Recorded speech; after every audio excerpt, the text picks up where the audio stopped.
بسم اللہ الرحمن الرحیم۔ السلام علیکم۔ ایک حاجت مند سید زادہ سلطان المشائخ حضرت نظام الدین اولیاء کی خدمت میں حاضر ہوا اور دستے سوال دراز کیا۔ حضرت نے فرمایا، آج تو کچھ نہیں، کل کوئی بندوبست کیا جائے گا۔ دوسرے روز بھی کوئی بندوبست نہ ہو سکا۔ بالآخر سلطان المشائخ نے اپنے نالین مبارک اس حاجت مند سید زادے کو دے دیے۔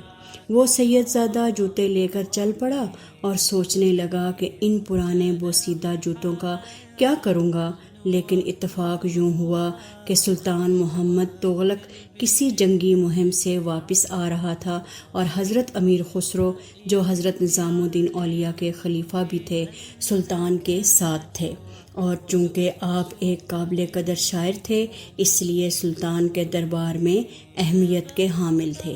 آپ نے سلطان کی شان میں قصیدہ کہا تو سلطان نے خوش ہو کر آپ کو 7 لاکھ چیتل سکہ راج الوقت سے نوازا۔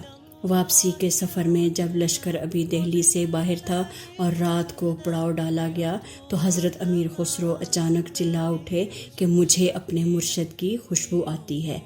مصاحب بولے، امیر حضرت محبوب الہی تو کیلو کھڑی میں ہیں، جو دہلی سے کافی دور ہے، تو آپ کو ان کی خوشبو کیسے آئی؟ مگر امیر خسرو بے قرار ہو کر باہر نکل پڑے اور خوشبو کا تعاقب کرتے کرتے ایک سرائے تک جا پہنچے، جہاں ایک کمرے میں ایک شخص اپنے سر کے نیچے کچھ رکھ کر سویا ہوا تھا اور خوشبو وہیں سے آ رہی تھی۔ آپ نے اس کو جگایا اور پوچھا، تم حضرت نظام الدین اولیاء کی خانقاہ سے آ رہے ہو کیا؟ تو وہ آنکھیں ملتا ہوا بولا، ہاں۔ آپ نے پوچھا، کیسے ہیں میرے مرشد؟ وہ شخص بولا، وہ تو ٹھیک ہیں، اور میں ان کے پاس مدد کے لیے کیا ہوا تھا، مگر اور کچھ تو نہیں دیا۔ ہاں، اپنے پرانے بوسیدہ جوتے ضرور دیے ہیں۔ یہ سنتے ہی امیر خسرو کی حالت غیر ہو گئی اور کہنے لگے، کہاں ہے میرے مرشد کی نالین؟ تو اس نے ایک کپڑا کھول کر دکھایا۔ آپ نے ان کو پکڑا اور چوم کر اپنی آنکھوں سے لگانے لگے اور کہنے لگے، کیا تم ان کو بیچو گے؟ اس نے کہا، امیر کیوں مذاق اڑاتے ہو؟ امیر خسرو بولے، مذاق نہیں، میرے پاس اس وقت 7 لاکھ چیتل ہیں، جو لے لو اور مجھے میرے مرشد کی نالین دے دو۔ اگرچہ چاہو تو دہلی چلو تو اتنی ہی رقم اور بھی دے دوں گا۔ 7 لاکھ چیتل کا سن کر وہ چکرا گیا اور بولا، نہیں، میرا تو بس چند ہزار سے گزارا ہو جائے گا۔ مگر امیر خسرو نے زبردستی اس کو 7 لاکھ چیتل دے دیے اور ساتھ ہی سپاہی اور تحریر بھی دے دی، تاکہ کوئی اس پر شک نہ کرے۔ آپ نے وہی نالین مبارک مرشد حقانی کی خدمت میں پیش کیے۔